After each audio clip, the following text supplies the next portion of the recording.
Today, I messed up trying to rub one in my new one-room apartment. Today, I moved the last bit of stuff from my old apartment, and after having a long day, I wanted to unwind. So I sat down by my laptop by the only table I have and went to my ordinary site for adult content. After searching through a cardboard box to find my setup, and after unzipping and getting down to business, I realized that the bedsheet that I've placed to cover the one massive window in my new apartment might not be enough to cover my private business. How did this epiphany come to me in this moment, you may ask? Well, I had left the window slightly open since it gets so incredibly hot in here, and I heard my new neighbor on the other side of the lawn, with a balcony facing me, say, "I think he's masturbating." Thereafter, another voice speaks up, "Yeah, you can see the silhouette."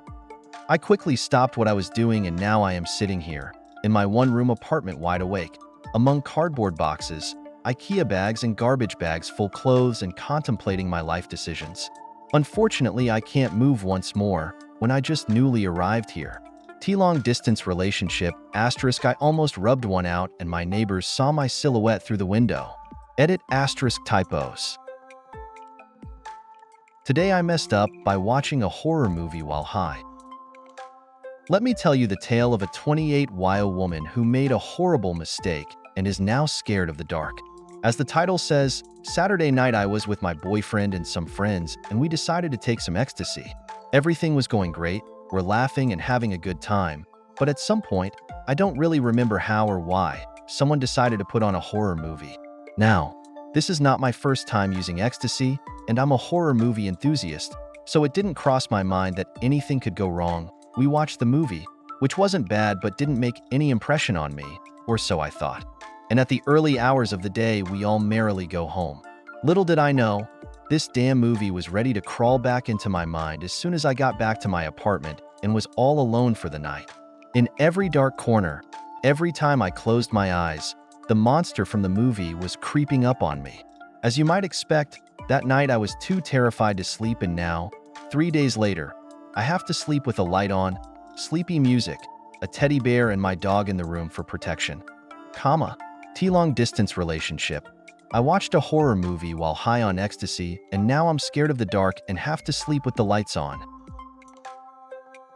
Today I messed up spending more getting 2 hours drive across the UK than taking the kids to Disneyland Paris.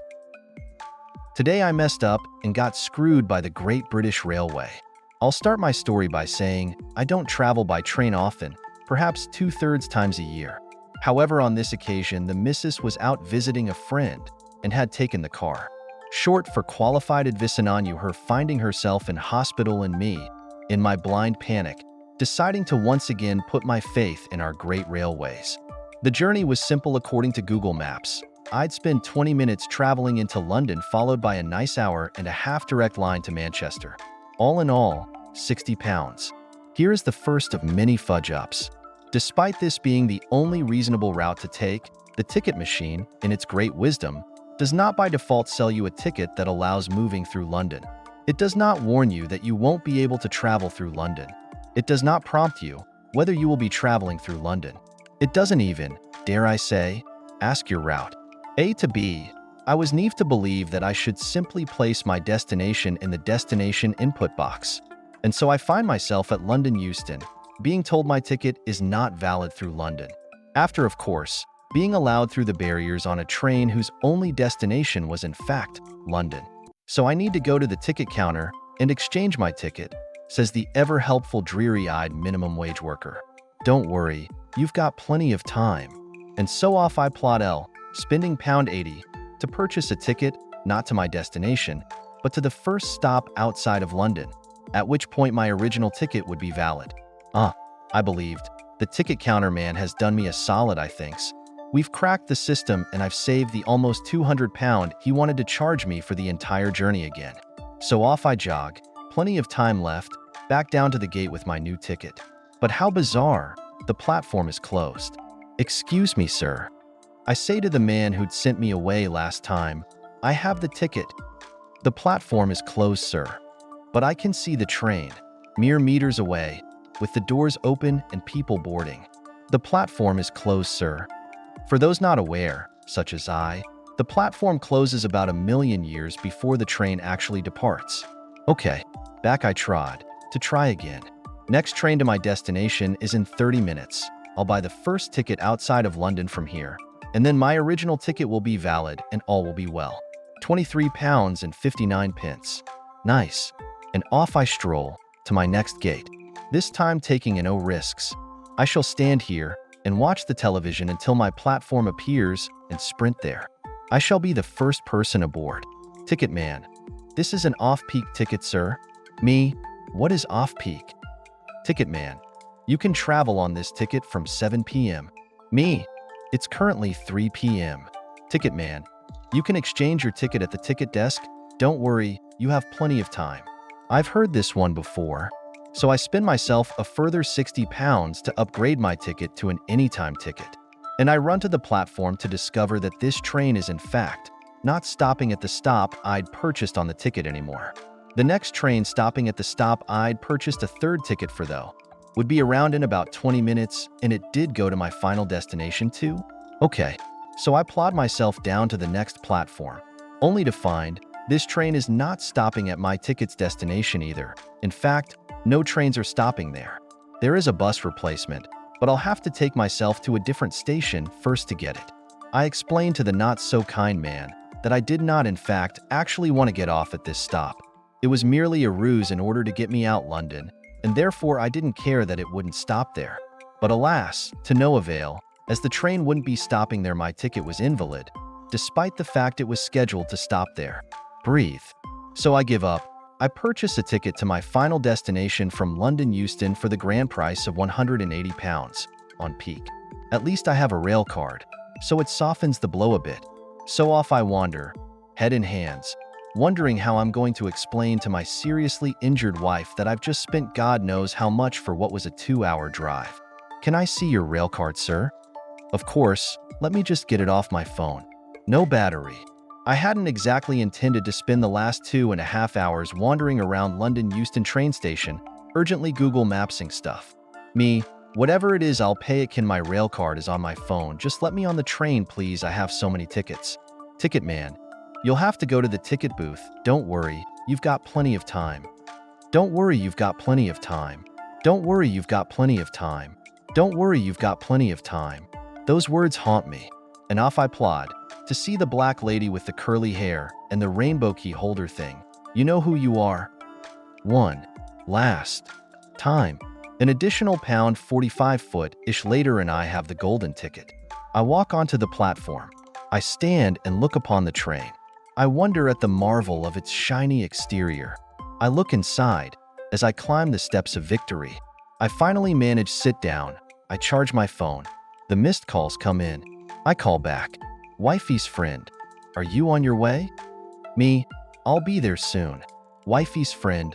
Oh well, they're transferring her to HOS Pain in the SL, like 5 minutes away for Reloam home. Me. Oh fudge. Okay, I'll have to come back. Wifey's friend.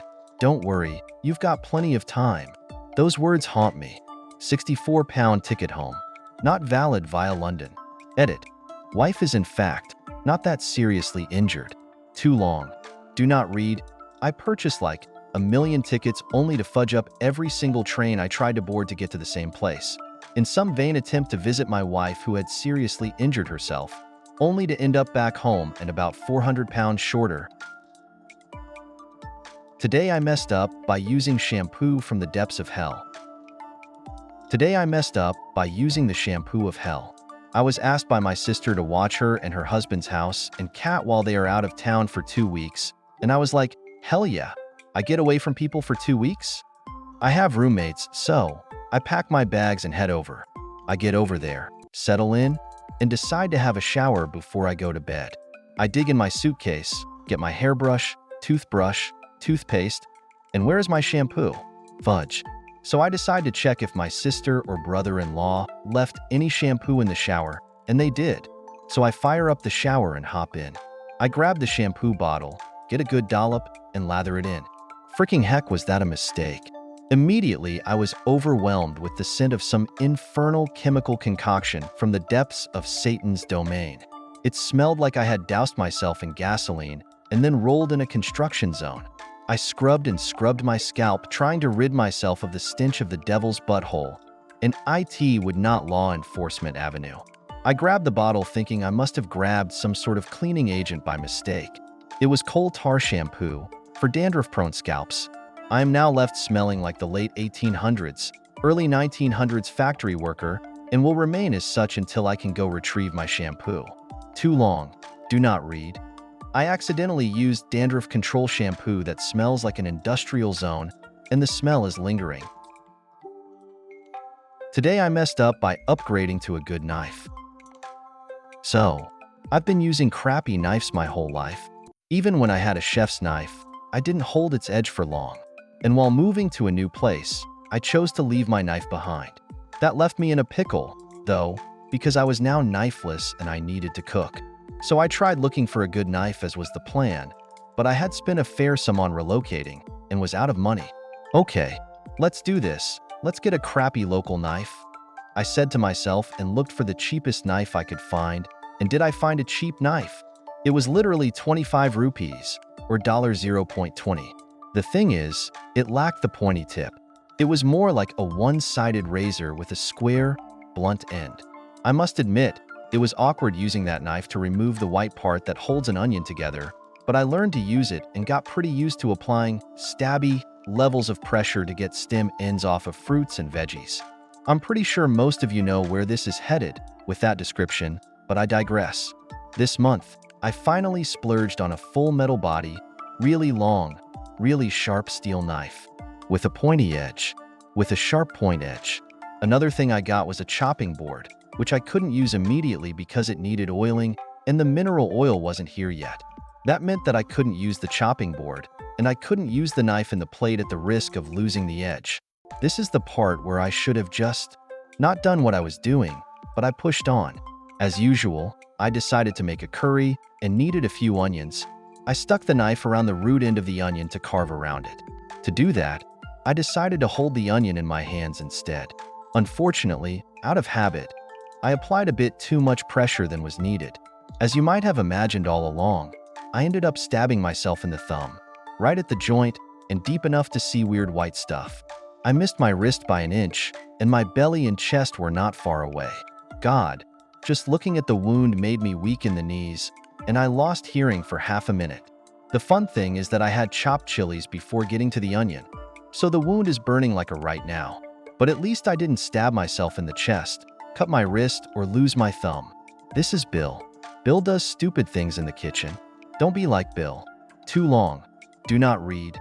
Stab myself in the thumb trying to remove the white tooth part of the onion with a new sharp knife, while holding it in my hands without a chopping board, and stab myself pretty deep in my thumb. I've been to a doctor, by the way. Don't worry. Today I messed up by removing my goat's ear tags. Recently I bought 2 goats from a local livestock auction for a ridiculously cheap price. They are my first goats and I love them. They are small breed.